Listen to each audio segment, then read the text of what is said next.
देखिए, today we are concluding chapter 11, the human eye. Okay, we had seen the structure of the eye, various part of the eye in the last chapter, last discussion. Today we will discuss first the working of eye और working principle of eye, यानी कि आई जो है हमारी वो कैसे काम करती है. ठीक है, बेसिकली आई में एक लेंस है, कॉर्निया है, रेटिना है, ऑप्टिकल नर्व्स हैं जो ब्रेन तक सिग्नल को पहुंचाती हैं. ये सब मेन पार्ट्स हो गए आई के. ठीक है, सो अगर एग्जाम में आपको केवल वर्किंग प्रिंसिपल आता है तो just you make a free hand sketch showing the main part and then explain the working principle of this. Eye के अंदर जो लेंस है ये क्या है, फाइब्रस जेली लाइक मटेरियल का बना हुआ है. ठीक है, जैसे हम इसको थोड़ा रिलैक्स करते हैं तो ये पतला सा हो जाता है. ठीक है, इसको कॉन्ट्रैक्ट करते हैं तो ये मोटा सा हो जाता है. Based on that only the our eyes are working. You see कि हमारे को कोई अपने आप adjustment, mechanical adjustment is not required to see the closer object और द फार डिस्टेंट ऑब्जेक्ट. ठीक है, automatic adjustment is there. So automatic adjustment is there, it means कि कुछ ना कुछ पार्ट ऐसे हैं जो इस आई लेंस को के फोकस को चेंज करते हैं. Image is already always formed at the retina. This is also objective type question. In the eye, if the image is beyond to the retina or far to the retina, मतलब before to the retina, then it will be called as a defect in the eye. Therefore, to see the object clearly, the image of the object, whether it is a closer or whether it is a distant point, it must form on the retina. Then only the retina will read the image and light sensitive जो sales थे हमारे वो electrical signal generate करेंगे जिसको brain तक पहुंचाएंगे. फिर brain हमें बता देगा कि ये जो इमेज देख रहे हैं ये उस चीज की है. ठीक है, अदरवाइज तो ये मतलब जो क्लास में अगर 20 स्टूडेंट बैठे हैं तो we will not be able to distinguish कि this is who is Aman, who is सिक्रेस, who is what is your name,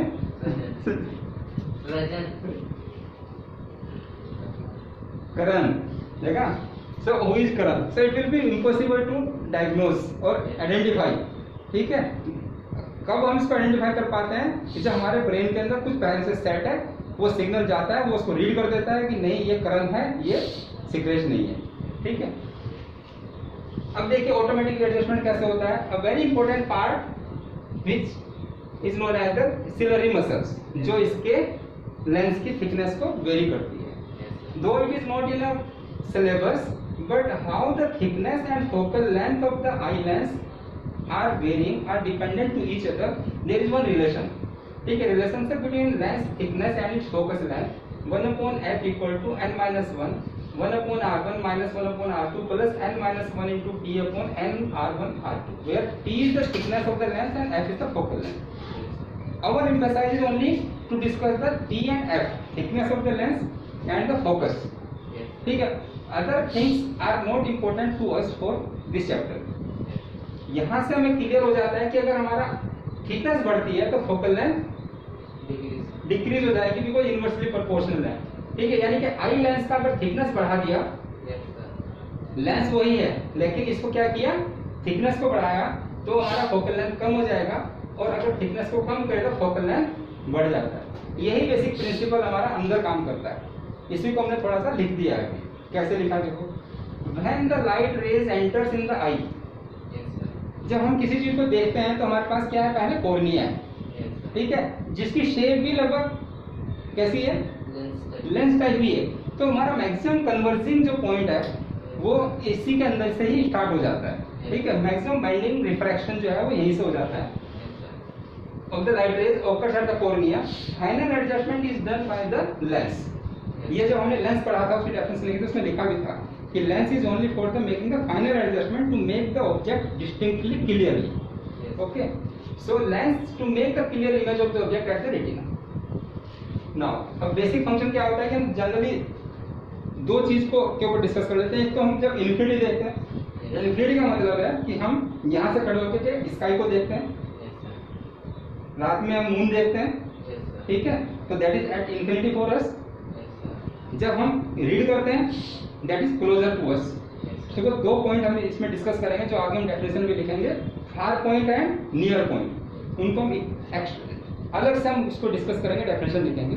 but far point और नियर पॉइंट के बेस पर ही हम लोगों ने आई का प्रिंसिपल को बनाया है। जब हम eye, when the eye is focused on the distant object, distant object मतलब इन्फिनिटी मान के चल रहे हैं, यानी कि काफी दूर, ठीक है। द सिलरी मसल्स रिलैक्सेस, ये जो मसल्स हैं ये क्या करती हैं, रिलैक्स करती हैं। जब ये रिलैक्स करेंगे तो क्या होगा, decrease the curvature of the eye lens and the eye lens become thin, यानी कि ये क्या किया, इसने फैल गई। जो जैसे स्प्रिंग टेंशन होती है, स्प्रिंग टेंशन हटा दिया तो ये क्या हो गया, पतला हो गया, ये थिक हो गया। और जब ये थिक होता है, थिकनेस कम होती है तो फोकल लेंथ इंक्रीज होती है, यानी कि हमारा जो दूर वाला ऑब्जेक्ट है वो भी हमारे रेटिना पे आकर के बन जाएगा, ठीक है। सो क्या होता है यहाँ पर, lens become thin resulting increase in focal length, जो हम देख चुके हैं रिलेशन के साथ, and forming distinct rear inverted image of the far object at the retina, which enable us to see the distant object clearly. To show your concept is clear, you make this figure also. ठीक है, this point is infinity, this is the lens, बीच में lens हो गया, ये retina हो गया। फिर यहाँ स्केच बनाओ सिंक पेन से, बॉल पेन से, ये कोर्निया होगा, पार्ट कर दो, ठीक है। अब आप देखेगा कि अगर हम इसमें और जब हम दूसरे वाले में दिखाएंगे, आपने ब्रेन क्या याद रखना है कि जब हम आई का क्लोजर वाला ऑब्जेक्ट लिखेंगे तो उसको थोड़ा मोटा बना देंगे, इसको थोड़ा पतला बना देंगे। ये डिफरेंस आपने फिगर में बताना है। अगर दोनों सेम बना दिए तो फिर आपको डिस्टिंक्ट नहीं हो पाएगा, मतलब कुछ डिफरेंस नहीं आएगा। सो जब आप इसको बना रहे हैं तो आप इसको थोड़ा सा पतला बना फार ऑब्जेक्ट वाले को, और इमेज अपना रेटिना पर दिखा दें, ठीक है।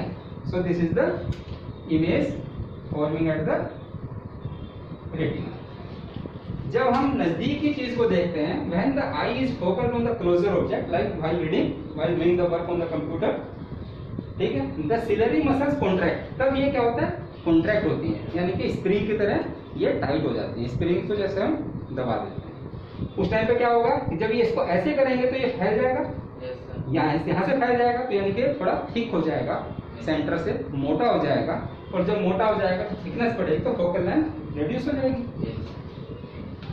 इसकी शेप चेंज हो जाएगी, ठीक है। तो उस टाइम पे क्या होता है, मसल्स कॉन्ट्रैक्ट करती हैं, this decreases the curvature of the eye lens, curvature आपका इसका डिक्रीज हो जाता है, and this eye lens become thick, eye lens जो है थोड़ा मोटा हो जाता है, resulting decrease in the focal length and forming the distinct real inverted image of the closer object at retina, which enables us to see the closer object clearly. Make this figure. This is slightly thick than this figure. ठीक है, this is the near object. Generally near point जो है हम eyes के लिए 25 centimetre लेते हैं for young I, कि हम ये मान के चलते हैं कि 25 सेंटीमीटर की डिस्टेंस के ऊपर खड़े होकर अगर हम कुछ पढ़ रहे हैं तो without strain we can read that. Below less than to the 25 will create a strain on our eyes, ठीक है। So this is 25 centimetre, this is infinity मान के चलेंगे, और आगे जो हम प्रिंसिपल पढ़ेंगे वो इन्हीं दो डिस्टेंस के बेस पे पढ़ेंगे। सो this is your basic functioning. Exam में आप इतना बड़ा फॉर्मूला मत लिखें, आप एक सिंगल लाइन भी लिख सकते हैं कि as per the mathematical formula if the thickness of the lens increases focal length decreases and thickness of the lens decreases focal length increases। आप इतना भी लिख देंगे तो भी आपको कंसेप्ट टीचर को लगे, आपने तो टीचर से मार्क्स लेने हैं बेसिकली। टीचर ने आपसे क्वेश्चन किया, एग्जामिनर ने क्वेश्चन किया, पेपर में क्वेश्चन आया लिखा हुआ, आप क्यों बैठे एग्जाम में, मार्क्स खींचने के लिए उसके हाथ से, ठीक है। उसको आपने दिखाना है कि मुझे क्या आता है, वो सब कुछ अगर आपने दिमाग में रखा और लिख के कुछ नहीं आते हो तो कोई फायदा नहीं हुआ उसका, ठीक है। तो आपने उससे मार्क्स को खींचना है, और वो आपको चाहेगा मार्क्स नहीं देना, उसकी टेंडेंसी है मार्क्स ना देने की, आपकी टेंडेंसी मार्क्स को फुल करने की।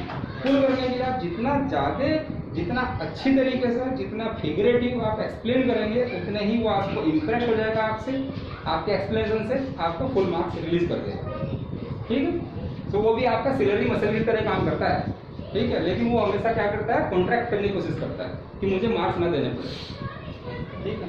सो you make the figure, write this definition, working of the eye, you get the full marks, ठीक है। Any doubt in this?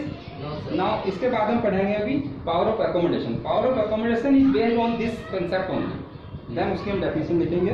फिर नियर पॉइंट यानी कि least distance of the distinct vision और near point of the eye and then far point of the eyes, ठीक है, उनकी definition लिखेंगे। यस, ठीक है, आप ये लिख लो पहले।